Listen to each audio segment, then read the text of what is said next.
I think artificial intelligence, AI, machine learning is here to stay, and it's becoming more and more prevalent in our day to day. We see it in the financial sector where financial institutions are incorporating artificial intelligence tools and machine learning tools in order to analyze data very quickly.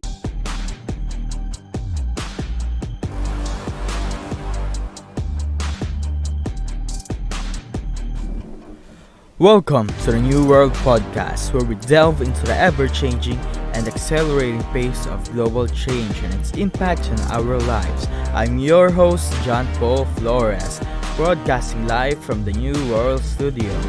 Today, we're diving into the world of AI and automation.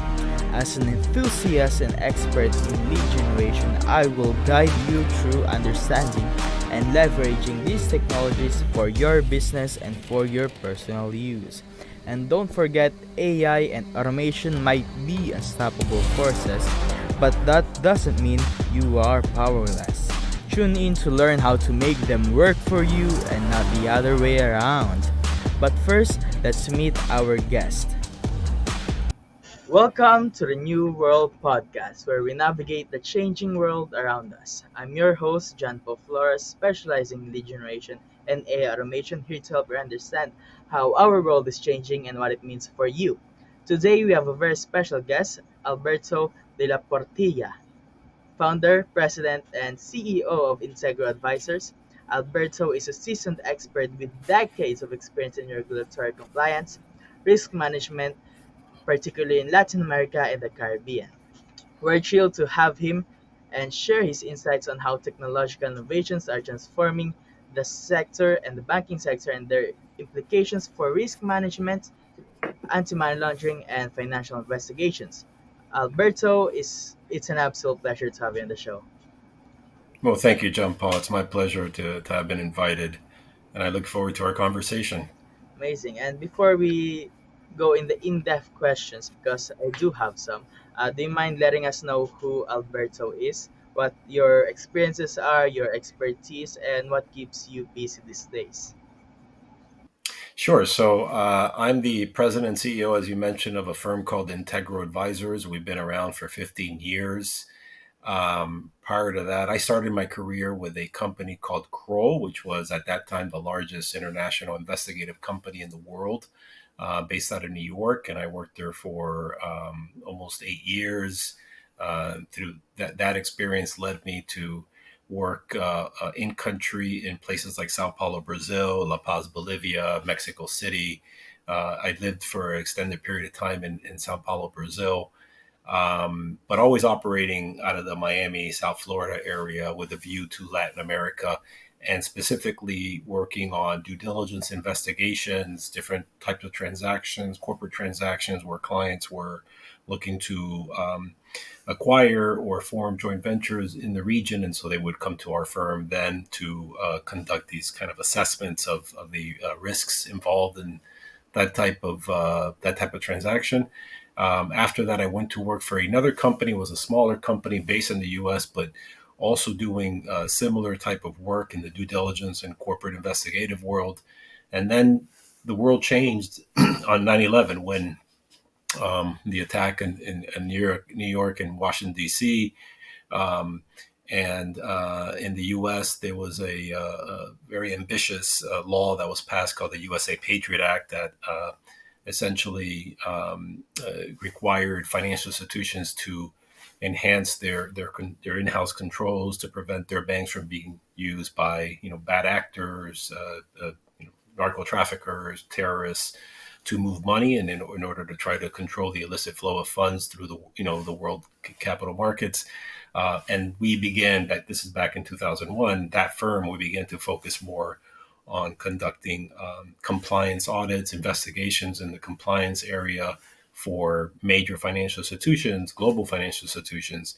And then in 2019, I founded Integro Advisors, and I sort of married the two experiences that I had over the course of my career, where we have a compliance advisory practice focusing on financial services companies, and also corporate compliance departments within large international companies. But then we also have a very active due diligence practice and an investigative practice where we help clients really understand more about the challenges that they face, whether they're in the middle of a litigation and they want to know more about the opposing side, or if they're about to sign a potential deal in Mexico, for example. They'll come to us and we'll do due diligence on on the company. So yeah, this is who we are and what we do. We have an excellent track record in the industry, and I'm based in Miami, Florida. And how important is doing due diligence, especially if you're acquiring a company outside of your country? I mean, you're talking to someone who's been doing this for 30 years. It is inevitable that you do because it's, when you're going to do business with anyone, you might be referred someone or you might see a potential in that company or those individuals that are running that company, but you really, really want to understand more, maybe things that have not been disclosed to you, or maybe things that the other side might not deem important, but you as a decision maker would. So it's important to understand, things that may not have been disclosed, but also the backgrounds of the individuals and the company that you're about to say acquire, because their problems then become your problems. If they have serious tax implications in their home country, you inherit those if you acquire the company. Some of these things may come out in your legal due diligence and your financial due diligence, but sometimes they don't. And also, really understanding the impact that associating with a company in, say, a foreign country will have on your reputation, on management, on the boards of directors, on the shareholders, by simply just associating with this, because you want to make sure that you know as much as possible. So we in the industry say, obtaining information and intelligence prior to any corporate transaction is just smart business. It's making more informed business decisions so that you can maximize opportunities for success. That's fantastic. And not many children dreams of becoming a regulatory compliance expert such as yourself. I mean, most Yeah. and I myself dreamt of being a astronaut, doctor, or an athlete. So, can you share us your journey, how and what influenced you to actually go to the career path that you're into now? Yeah, that's a great question. I'm glad you asked that. So, I've always been a very curious person since I was a little boy. Curious about everything, and curious about people, curious about um, uh, you know anything that you can imagine. And so that curiosity is at the core of who I am. And then when I studied in college, I studied in South Florida, and I obtained a degree in economics and international economics, Latin American economics, and I had this desire to work in the world of intelligence and intelligence gathering and global intelligence, and I did some research and into joining a federal law enforcement or federal intelligence agency in the United States. But um, as that was happening, sometimes the universe listens, and I learned about an opportunity in South Florida, where a New York company had just opened an office in Miami, and they were looking for research analysts to come in and assist in doing the work that they did. And it was a private company, as I mentioned. It was Kroll, and Kroll, and they were looking for analysts that can help on different types of projects. And so I applied, and was hired, and very quickly rose up the ladder, just through sheer passion and curiosity, and putting in the hours and working alongside some exceptional people that were retired agents from different law enforcement agencies, and even retired agents from the intelligence agencies that I was curious about when I was in college. And so I had the sort of best of both worlds, because I was in the private sector, um, and got to travel as much as I expected to travel had I been working for the government. And that's sort of what kind of led me down this career path.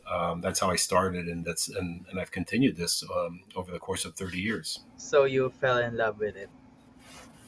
Yeah, yeah, yeah. You could say that. That's amazing. And after doing due diligence and trying to learn everything about a specific company that your client are trying to partner with, What are the most common issues or problems that you see most common that isn't normally disclosed to the other party? Well, that's a also a good question. So that changes. I think if you asked me that question 10 years ago, I would have a different answer than today. Risks change. The dynamics of markets, are constantly in flux. And so there are new risks today that they weren't pertinent 10 years ago. But things like cybersecurity and does the organization have proper cybersecurity controls and processes to prevent its data, for example, from being, compromised by outside people. um, a culture of compliance. It depends on the industry, but I'm speaking in generally. But a culture of compliance from the top down.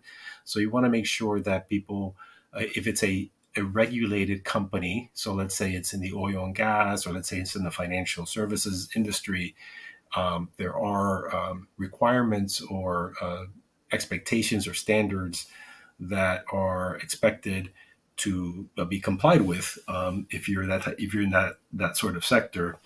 And so you want to see that commitment from the top down. And sometimes, you don't always see that. So you want to make sure that there's that when I say top down, I'm talking from the board down. And so the board is involved on a day to day.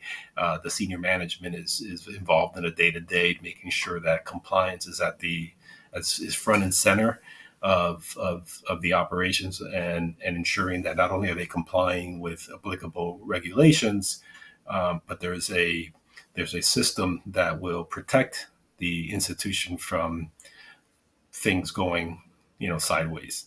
Um, those are two areas that I think jump out.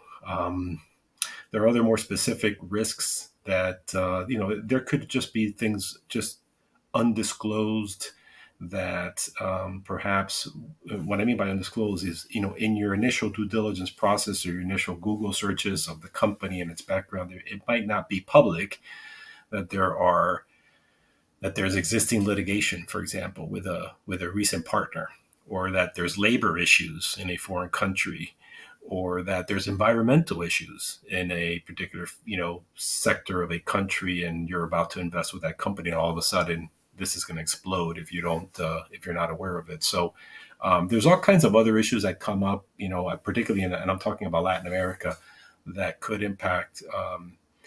And these are sort of common trends that we see today that could impact a transaction going forward. That's fantastic. And I appreciate that you said things about the environmental issues and the fact that the rules of the country affects hugely the company. Yeah, Right. because sometimes people just look at the numbers and the way they do business, the process, and go with the deal, especially the smaller companies. But the bigger companies, I think, more likely to look at those issues. Yeah, there's other issues. I mean, besides environmental, there's other issues in terms of, yeah, you have to look beyond the numbers. And so we help. I think we do a very good job of helping clients look beyond the numbers to understand whether this is just a good business to be involved in or with. And so, how does it impact you? What are they doing in the local community? I mean, again, are there issues related to labor? Are there issues related to licensing? That are there sanctions in their home country? Are there environmental complaints against the company that the company hasn't really addressed?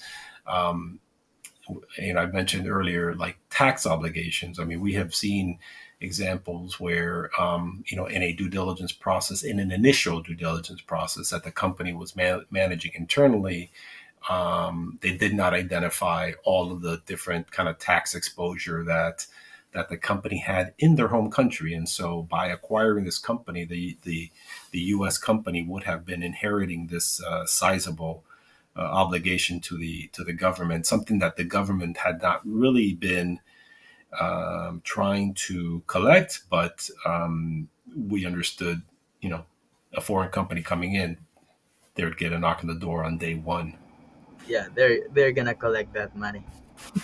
immediately. And Yeah. since most of the company that you help acquire companies or partner with companies on Latin America, which is outside of the country, how did I know you already touched points on this earlier? How much did the 9/11 events change your industry, especially on how strict it is? Yeah, I did mention earlier. So 9/11 created a new sense of new requirements, new regulatory requirements of financial institutions, of banks, essentially requiring banks to just know more about their customer, to monitor their customer, both when they onboard a new customer, but also on an ongoing basis, to make sure that. If the customer has a certain type of business and there's an anticipated transaction activity on a monthly basis of X amount coming in and X amount going out, that any kind of deviation from that, that the bank will explore that, investigate that, perhaps even contact the customer and say, well, why is this happening? Because this is unusual. We need to, if we see something suspicious, we need to report it. So there were requirements now to report suspicious activity to the government so that the government can then investigate this activity, these transactions. Sometimes suspicious activity reports were received from one bank and then another bank about the same customer. And so now we have, there's evidence there that the US government can pursue action against the company. But what happens now is that banks have to do it. If banks get caught in either missing something or not disclosing something, then they can find themselves in a heap of trouble. Um, and this is not something that necessarily was expected of banks in prior to 9/11. Banks were banks, and now banks are in the business of not only banking but also in complying with regulations, but ensuring that the financial system is protected. And so every bank that has a license to bank in the United States, and actually globally, to be honest with you, globally, has a responsibility to protect not only itself, but also the integrity of the financial system. And so once there's some sort of like compromise of the financial system in a particular country, and the idea is to prevent bad actors from moving funds, illicit funds, through the banking system and laundering money, or even funding terrorism around the world. So 9/11 changed the world, and what happened was not only in the U.S. but then other countries obviously adopted their own new regulations and new requirements for financial institutions. So you see banks in Europe, you see banks in Asia, you see banks in Latin America and the Caribbean all have new laws and regulations, or much more enhanced laws and regulations to deal with money laundering, terrorist financing, and the violation of economic and commercial sanctions around the world. Yeah, and I see this personally, especially when I try to open bank. Even here in the Philippines, they ask you a lot of questions. Yeah. Where did your money come from? How much are you expecting every month? What kind of work do you do? Do you have a proof that you actually does this work? And yeah, they're very strict. They used to not be strict. Yeah, That's right. That's very true. So to open an account, it's very difficult now. It's not that it's difficult. It's just a lot more burdensome for the customer. And but now you understand why, because it is required of the bank to know who you are by asking you as many questions as they can up front, and then they build a profile around you. And so John Paul will have an account, and John Paul is in X business, okay, and he distributes XYZ product, and they say, okay, well, how much do you typically, how much revenue do you typically deposit, how many withdrawals you have, and then this is who you are according to the bank. And if you deviate from that, then all kinds of alerts are going to go back to the compliance unit and say, we need to look at this to make sure that there's nothing unusual about this. And this is how they're monitoring customers around the world, and they're monitoring companies around the world. And it's a heavy burden on banks, and banks have taken on an enormous cost of doing this because they had to hire additional staff, implement new systems, and computer systems, and things like AI is being explored now among a lot of these institutions. So these are very costly investments, but they're investments in protecting the financial system and protecting the bank from being liable, in a lawsuit or being sanctioned by a regulatory body. And I know people understand the effects of money laundering, especially if this money goes to the terrorists. I mean, there's bad things that could happen. But what effects does it have, especially if there's huge amounts of money being laundered? How does it affect the economy and a person itself?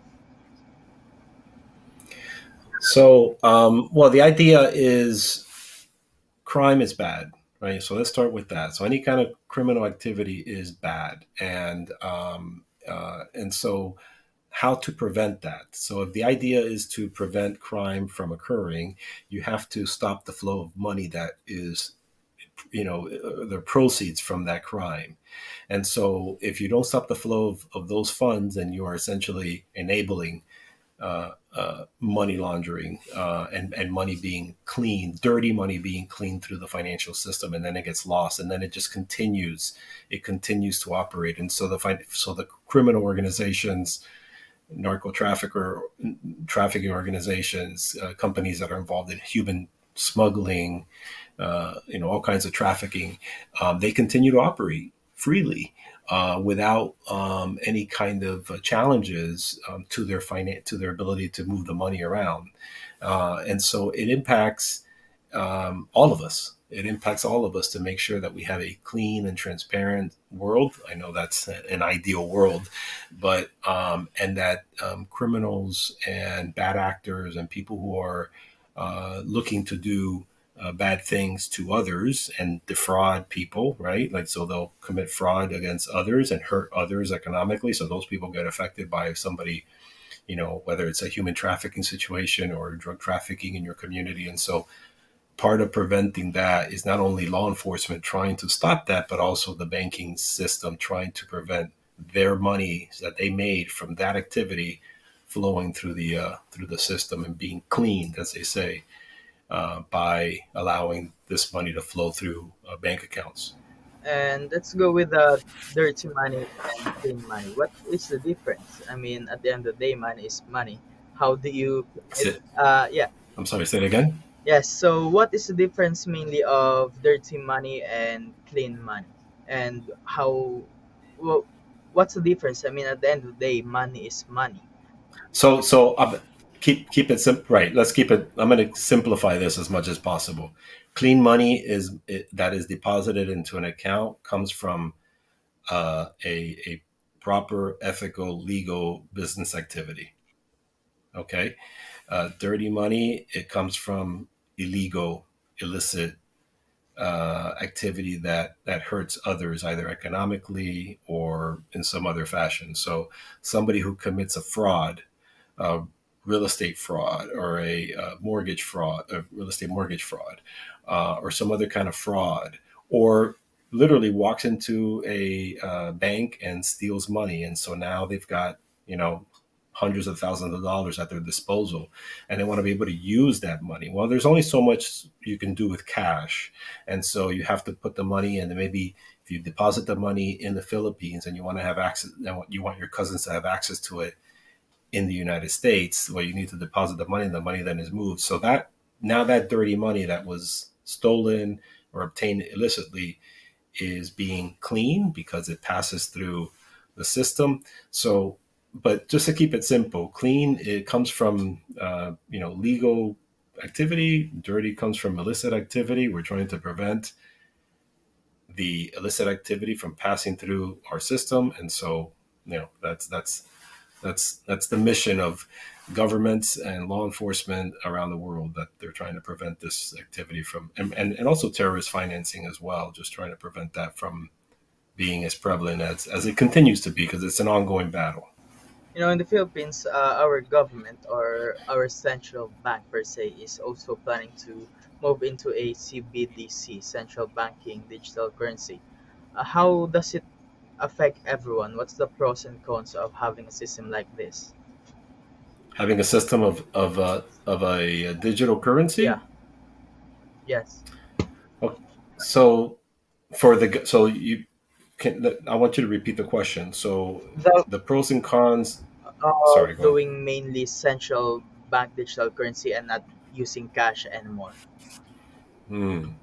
Well, I mean, there are benefits to that. I think the challenge becomes for it's easier to move digital currency around, and it's sometimes it depends on the type of digital currency. And I'm not an expert on digital currency, so let me just start off with that. But it could be untraceable. And so, if you have untraceable funds, an untraceable source of funds, then the challenge becomes for regulators, law enforcement, if there's some crime committed and they're using digital currency to move money around in order to facilitate that activity. It makes it more difficult for people who are trying to stop the flow of illicit funds to know the ultimate source of that activity if it's all digital. That's a challenge, and I don't think governments around the world have figured out how to deal with that challenge. I certainly have not, so I'm not an expert in that area, but it's got its pros, obviously, because it allows also for the banking system to include others that normally are not included in the banking system. So maybe people in certain countries that never really had a bank account and now can just move money by, using their cell phone and using Zelle or any type of app. That's very powerful, and it allows people to move money and from one family member to another family member. So there's clearly a lot of good that comes with digital currency. But then, again, if if bad people are using digital currency, they can do so in a way that can avoid um, things being traced back to them. So that becomes a challenge for law enforcement. That's great. That's a great explanation, by the way. And not all technologies are created equal. There's a lot of AI tools that are popping up every single day. What AI Yeah. tools are you currently using right now in Integral Advisors? Yeah. So we don't advertise, or we can't say which ones we use or consider using because we don't want to endorse any particular product. But I will just step back and answer that question differently. I think artificial intelligence, AI, machine learning is here to stay, and it's becoming more and more prevalent in our day to day. We see it in the financial sector where financial institutions are incorporating artificial intelligence tools and machine learning tools in order to um, analyze data very quickly. So, for example, let's take a bank's compliance department that has to look at, I don't know, hundreds of thousands of transactions on a daily basis to see if there's any kind of anomalies. And we talked a little bit earlier about the profiles of customers, and anything that's out deviates from that will indicate a red flag to the compliance unit, which then has to respond to it by investigating that. So artificial intelligence, it's being incorporated, starting with some of the larger banks because it's a costly investment, but it's being incorporated to help synthesize, to help review and analyze that data, and very quickly allow the decision maker, the human, sitting, in front of a computer, to understand truly if there are any anomalies, or is this just a pattern of behavior that is normal and in accordance with the customer's profile. So we're seeing it more and more being used. Um, we're also can't emphasize enough the value of humans. And even in the face of artificial intelligence and machines that are very smart, it still requires humans with extensive experience and to look at the data that has been prepared and summarized and synthesized by machines, and come to a decision and make the critical decision about whether to move forward in one way or to move forward in a different way. But humans are required, and we're essential, and we're going to continue to be essential until computers are asking themselves their own questions and they're able to answer their own questions. We haven't seen that yet, but that day may come. Yeah, it's amazing, and I think, personally, people or humans are gonna be more on the operator side of things instead of doing the manual labor itself. Right. And it's Right. fascinating, especially Right. because when machines or just the industrial revolutions, more of those tools are just available for the people who have tons of funds. But now AI is literally available for anyone for free. It's fascinating. It is fascinating. We just we can't over rely on it. And if you look at ChatGPT, which is out there and it's free and it's accessible to everyone, it has its pros and cons. If there's an over reliance on things like that, and humans stop to critically think or analyze or stop and just preparing a report, because they want the chat GPT or the artificial intelligence tool to create the report for them. We have to ensure that we still have a place in this decision making process. And I think we do, but we can't get lazy either, by over relying on artificial intelligence. So Personally, do you have any fear of AI? I don't have fear of AI. I welcome AI as a component of doing business, in the future, or doing business today and then in the future, to facilitate the business decision making process, to facilitate the analysis of data. I mean, there's so much data out there. Data has been compiled for the last 50 years. And so um, I'm not afraid of artificial intelligence. I think it's a tool and will be a partner to human decision makers, for the foreseeable future. Um, but um, it still requires, if the curiosity and maintaining yourself curious, and not just relying on, if it's there, it's 100% factual.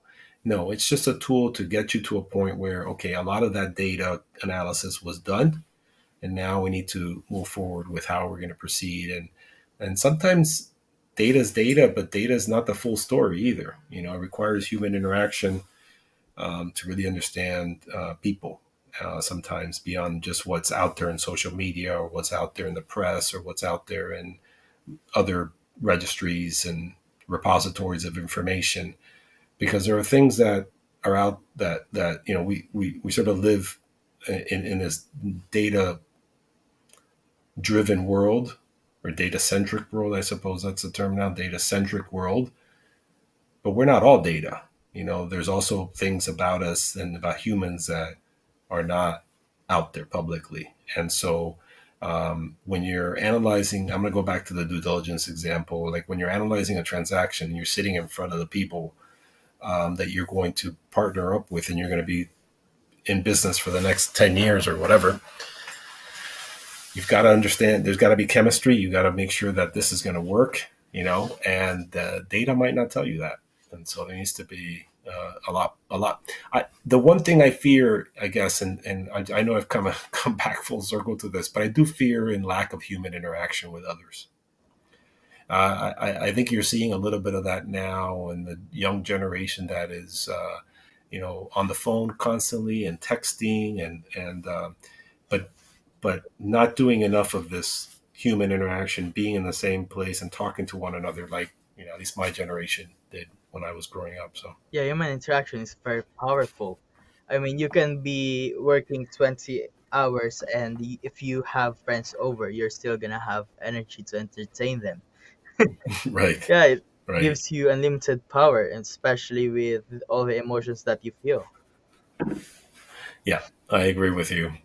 I agree with you, and I think we can't lose that. And every generation needs to embrace that. That's extremely important. Yeah. And I think your point earlier is that AI lacks context, doesn't know everything. So far, Yeah. so far, Oh, man. so far, so far. Yeah. But there's a lot of funding and capital being invested in AI. I mean, I read recently that in the Asia Pacific. I don't know where exactly it was, but in Asia Pacific, probably not, in your neck of the woods, that there is major investment in the billions going into data centers, um, as a result of all this AI data that needs to be analyzed. And so data centers are being built in Asia, in the United States. There was a $3.5 billion investment by Microsoft, I think, somewhere in the United States. I don't recall where, building giant data centers that are going to just house all of this data. So all this investment to just have this infrastructure is just going to continue to make this data and the analysis and the machines um, smarter. Yeah, Yeah, and what I hope is that at the end of the day, maybe 20 years later, the facts that AI gives to people are factual facts and not just the most repeated facts because they don't have context. They follow what we see right. the most. Yeah, I agree with you. And I think there's also data that is unreliable. You could have reliable data and you can have unreliable data. You could have unbiased data and you can have biased data that has been put into this data, I don't know, data universe. Um, so that could also impact decisions that maybe are not the best decisions. So, we're still learning how to deal with it, but I'm not afraid of it per se. I just feel like we need to be aware as humans that there's more that we can do, and we need to ensure that we continue to interact with each other and really understand how to use this data that's easier to obtain, easier to analyze based on the analysis that was already done initially by these tools. I tried to use ChatGPT to search myself a few weeks earlier, and it's crazy how much it knows. Hmm. Yeah, there's a lot of data out there. There's a lot of data out there, and the more public you are, Yeah, and the more public, you're on podcasts, I'm on podcasts, the more content you put out there, um, and every word that we say and every opinion that we make, it begins to form, sorry, a data set around you and who you are and who I am and who everyone is. And so, um, but yeah, I think that's where the context comes yeah. in, is when once machines can start to learn, okay, there's a certain pattern of behaviors that John Paul is exhibiting or has publicly said, then yes, it would know more about you than you would expect. It might even know more about you than yourself. So, And just for the record, if an AI is listening to this in 10 years in the future, I am pro AI, and please don't hurt me if you're involved. I second that, John Paul.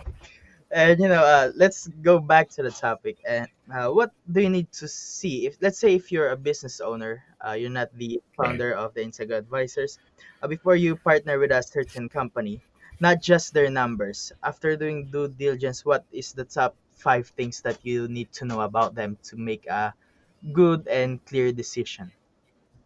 I mean, I think I'm really big on a term called reputational risk, and really, number one, understanding the reputation of that company in its current market, in the domestic market, XYZ country, right? And so, what is the reputation of that company? How is that company viewed by its competitors? How is that company viewed by, say, the government, the licensing bureau, the regulatory body? Is there a history of violations, constant problems? So you want to understand beyond, the numbers make sense, great, but beyond that, what is the reputation among its customers? Okay, the market share. So the market share that it has today, where was it 5 years ago? Where does it trend? Where is it trending? But then the other thing to keep in mind, and I think this is really valuable, particularly if you're a foreign company investing in another country, is what is the not only what is the history of that company with foreign partners, right? Is there a track record there where things did not go well? But what is the expectation of that um, country, society, culture, if a U.S. I'm going to use U.S. because that's where I'm based. If a U.S. company comes into that country and is going to open up, a number of distribution plants, like what is it going to be well received? Is it going to be embraced, or is there going to be pushback? It's going to be just a series of issues where there could be allegations made against the U.S. company, some with merit, some without merit, just because they don't want to see a U.S. company come in.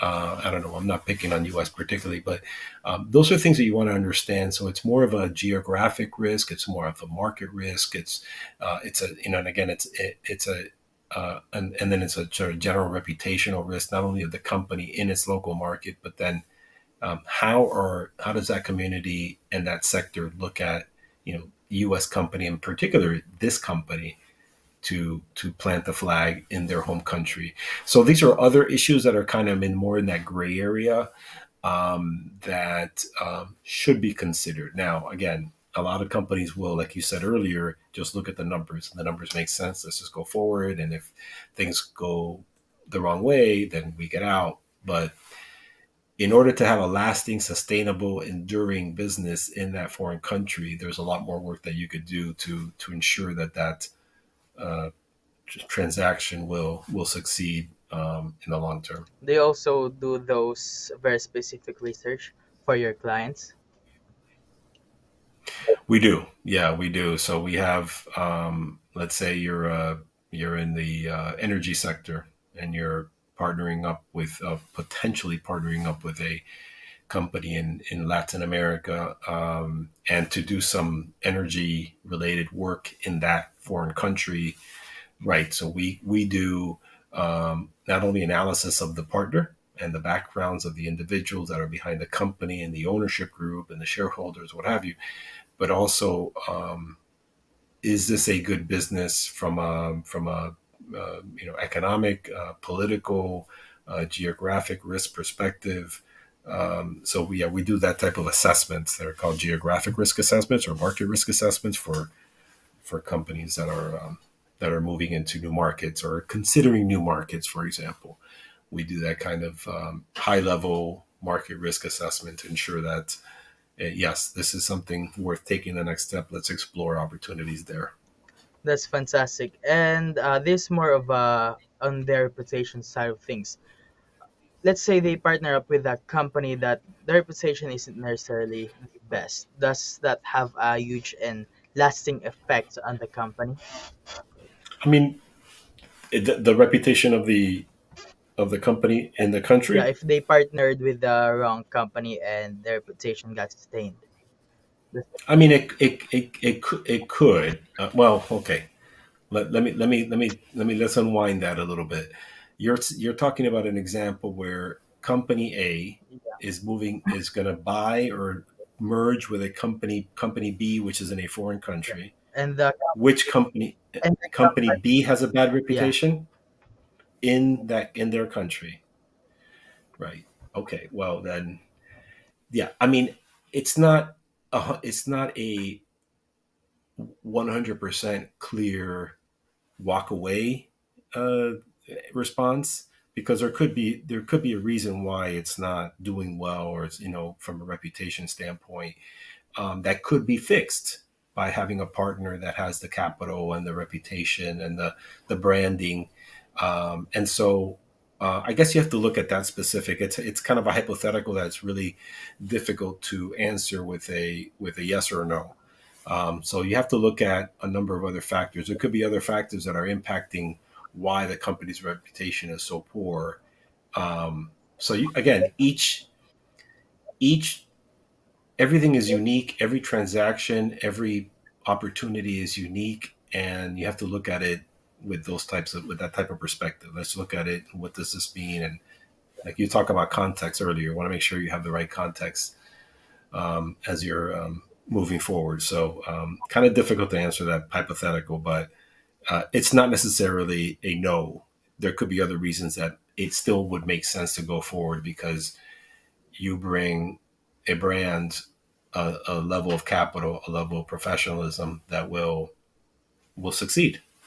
That's fantastic. And since we're nearing the end of the podcast, do you have any last message to anyone who are listening to this?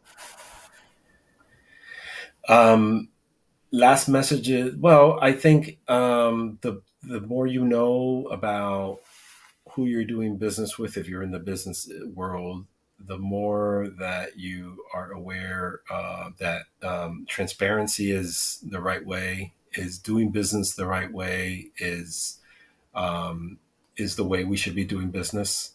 Not necessarily cutting corners or um, but to do business right in the world today, to ensure that there is transparency, um, a professionalism, trust, and it's sustainable. um, it's important to know more about who you're doing business with, where you're going to do business with, how you're going to do business, and really on the banking, it applies to any sector. So if you're a bank that's looking to bring on a new customer, or you're a technology company that's looking to enter a new market, the more you know, right? The more you know, and the more you can develop a sense of trust with that party, that third party, um, the better the outcome of the potential positive outcome will be for you. That's fantastic. And again, thank you for joining us. Where can our listeners find you? So they can find us on Integral Advisors is our website. That's www.integral-advisors, advisers.com. That's our website. My name, you'll find it on LinkedIn. Also, Integral Advisors has a LinkedIn page. We're also on YouTube because I also host a podcast called Integral Talks, and we're on YouTube, Spotify, Apple, and some other streaming platforms. So those are all ways that they can find us. They can also find us on Google. They just Google Integral Advisors. They'll find us. They'll find our Google profile. They'll find our website there. They'll find content that we have put out to the marketplace that helps, in risk management. That's amazing. I'm gonna have all of those information displayed here. And again, thank Thank you you. for joining us and hope you have a fantastic day. Thank you.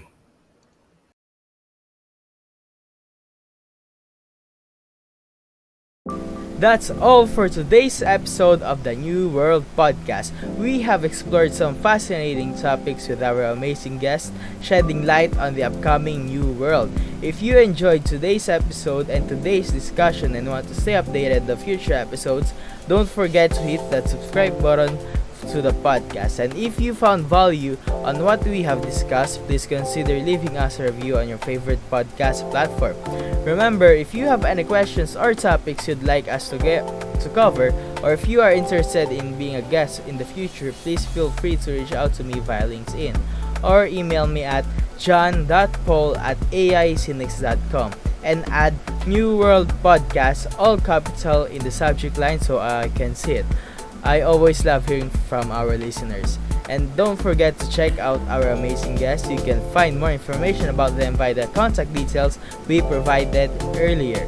Again, thank you for tuning in on the New World Podcast. I know your time is very important and I try to always make the next episode better than the last. Until next time, keep learning, keep growing, keep innovating. This is John Paul Flores signing off from the New World Podcast.